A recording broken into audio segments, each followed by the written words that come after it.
I can't shake hands with everyone yet. Hello. Hello, Maker Faire. Another big hurrah for Rapid Transit. Please. Thank you guys for keeping me warm, and to the Vallejo Mercs who got me here in the got me there in the land speeder. 501st. I love you guys. Here's another year. I've been thinking about what I was going to say this morning for weeks.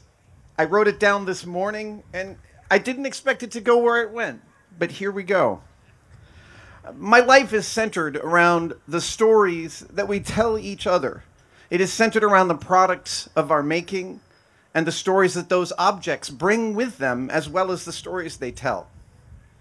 But I have ignored sometimes a key aspect of what happens when we make, and that aspect is generosity. Our making, in and of itself, is a radical and deeply generous human act. When we construct, code, sew, or bake something new into existence, we are no longer passive observers or simple receivers of the realities around us. We declare ourselves participants. We are installing light on a path that others may choose to follow. Whenever we put something into the world that didn't exist, we're trying to solve a problem that we see. It might simply be how to paint a portrait of a person in front of us, or it might be how to elicit a specific emotion with sound. It might be how to safely pull a shark from the water for tagging with $20 worth of local hardware. It might be how to turn oneself into an approximation of a favorite superhero, or how to bypass a local crumbling infrastructure to ensure the safe distribution of medicine to far-flung and hard-to-serve communities. Every time we make anything, we are identifying a problem, however trivial that it may seem, or local, or personal, and in seeking to solve that problem, and we seek to solve that problem through and with what we make. And any look at history, at all of human history, will center upon the things that we make and the stories we tell about them. When we make things, anything at all, we're asserting that we're part of that history, not simply receivers of it. We become players in the human race. Making is communion with fellow humans. It's community. It's sharing. And whether that's sharing ideas, aesthetics, or engineering, it's an act of sharing with our fellow passengers on this delicate sphere. And it turns out that our parents were right. It is so much better to share your toys. I'm here to defend sharing as a vital aspect of maker culture that is intrinsic to the underlying ethos of what it means to be a maker, and by extension, in my opinion, a human being. Some people don't want to share. I once attended a gallery show where the artist had done some fairly novel executions of portraits using common materials in a way that was really surprising. And I asked them about their process, and they told me they didn't want to share it with me. They wanted to keep the technique a secret. At one point, when I was working in a special effects studio, a friend of mine was making these large, round forms using a very specific set of techniques. And he was doing it for a week and a half. And it was fascinating, all the levels that he went through. And I asked him if I could take pictures of the process. And he said yes. But he would withhold key parts of the information from me so that I could not learn how to do this. He considered it part of his job security. For years, the makers of Barbie dolls have shut down, and maybe they still try and do this, they shut down any and all Barbie-themed art shows and artwork. This is a grossly misguided form of copyright and trademark protection. It seems that they imagine somehow that they can dictate how people think about and discuss Barbie through their enforcement. I disagree vehemently with this stance. I view it as antithetical to making as a practice, as a discipline, and to being a member of any community. As a member of a community of humans, art is one of the key ways in which we converse about the world and what is going on around us. Human progress is made not simply because of how we make things, but also because we share what we make and how we made it. The first two examples I gave are examples of people mistaking the techniques that they know for a commodity. The third is based on the specious idea that one can control everything about a brand. And I know that unique processes have a value, and the inventor of those processes should benefit from that value. I believe that too. That's what our patent and copyright acts are built to address. But each of the three examples I gave are about treating something as a scarce commodity when it is not scarce at all. Because sharing defies the laws of physics. The more you give away, the more you have. When Star Wars came out and changed my life, I was 11 years old, and reading the fan magazines at the time, I learned that people built that universe and decided that I wanted to do that too. And 20 years later, in 1998, I got hired up in Industrial Light and Magic. And one day I was making some radar dishes for the movie Space Cowboys. And I'd come up with I had to make a dozen of them. And this was going to be really laborious. These are like open frame radio telescopes, like the one you pass on 280 on the way here. And I came up with this new method of doing it, which was I laser cut out the wireframe, and then under the heat lamp of a vacuum former, I slumped it into a very specific radar dish shape. And my friend Lauren Peterson, who's one of the original Industrial Light and Magic model makers from Star Wars and Empire, came by my desk and he said, "What are you doing? That looks really cool."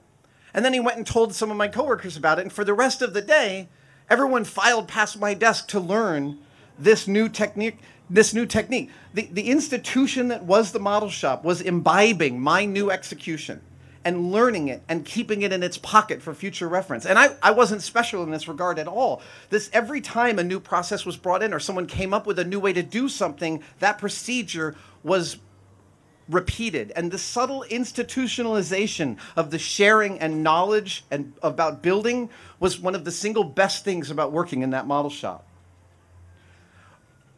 When we over-commodify around the things that we make, we mistakenly assert that we are solely responsible for this thing. Again, I'm not against getting paid for your good work and benefiting from your inventions, but our Congress is right at this second contemplating extending copyright to almost 140 years past the creation. And this is all because Disney doesn't want Mickey Mouse to drift into the public domain. Walt Disney deserved all of the fruits of his labors, but being able to commodify a creation indefinitely and even infinitely is bad for culture, and it's bad for the world.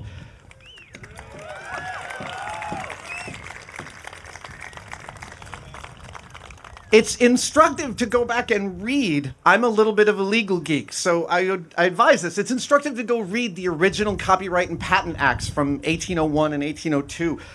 They're Googleable. They're actually quite readable. But our founding fathers state really clearly in them that a creator should totally benefit from a limited monopoly over the fruits of their labors, but that after a reasonable period, that monopoly over those efforts should expire. This is so that society can benefit from taking that idea, learning from it, tearing it apart, breaking it down, and putting it back together in new and different ways. This is literally how human progress is made. And the point of human progress isn't to make money forever from every useful invention. It's to make the world a better place than we left it.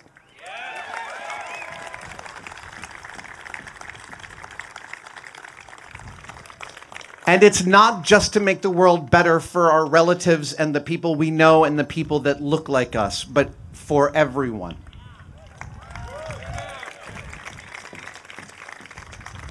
Working together to solve our common and uncommon problems and share resources is how to do that. Share what you've got and what you've done. And now my sunglasses don't have close-up, so I have to look at this. Let's see.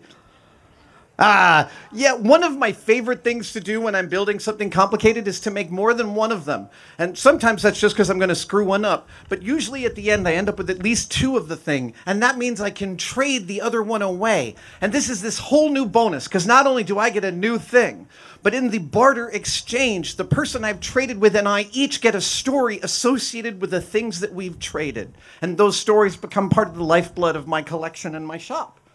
I believe deeply in open source. Last year, I released my first product, a tool bag that addressed my issues around the idea of a tool bag. And in a few weeks, I'm going to release a bunch more products and a second iteration of this bag, including a brand new design. At the same time, I'm going to release for literally my cost a set of inexpensive patterns for both bags so that anyone who wants to make one can pay like $15 and make their own. Yeah, I cannot wait to see what people do with this. And I don't think of this as eating into my profit margin.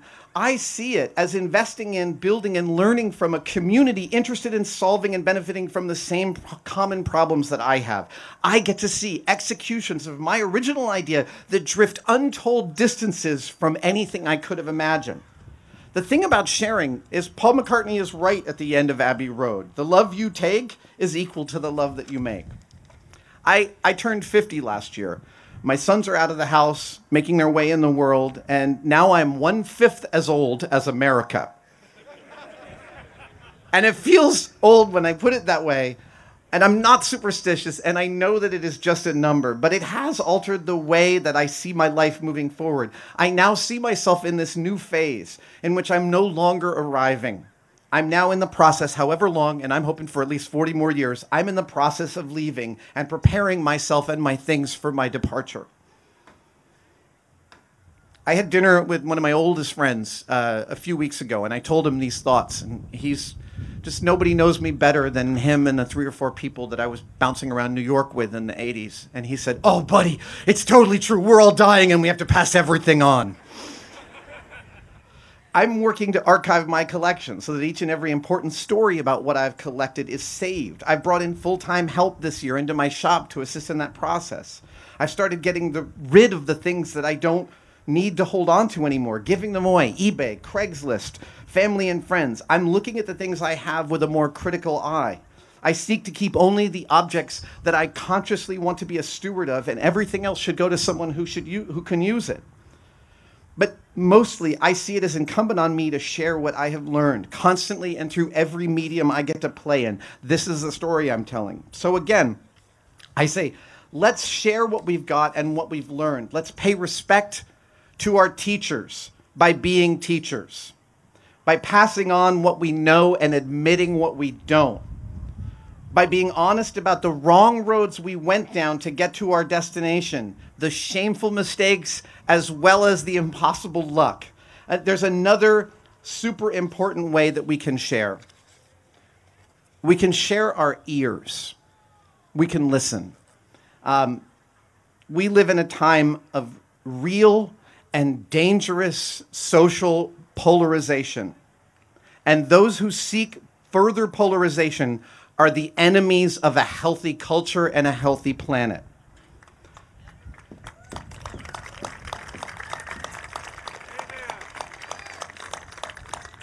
Shutting out the voices of other humans has never been a path to achieve greatness. It is the way we have achieved harm and death and despair. We can start to eliminate that polarization by listening. All anyone seeks from an interpersonal connection is to be seen and to be heard. And we are living in a time when it is more important than ever to listen to those whose experience is outside yours. It's also more possible, and it has never been more important, to hear what their world is like and what kind of problems they're trying to solve, because those problems might be different than yours. But by really engaging in the experience of others, and by others, I specifically and especially mean those at the margins of society and of your experience, you'll see that at the core we are all still similar. That's the lesson from sharing your ear and letting others share their stories. We all love our kids and our families and our partners and our friends. We all seek to find spots of real grace in the middle of and around the edges of the noisy business of making our way in the world. And we are all here for too brief a time, and yet together we can get so much more done. So let's get started. Thank you.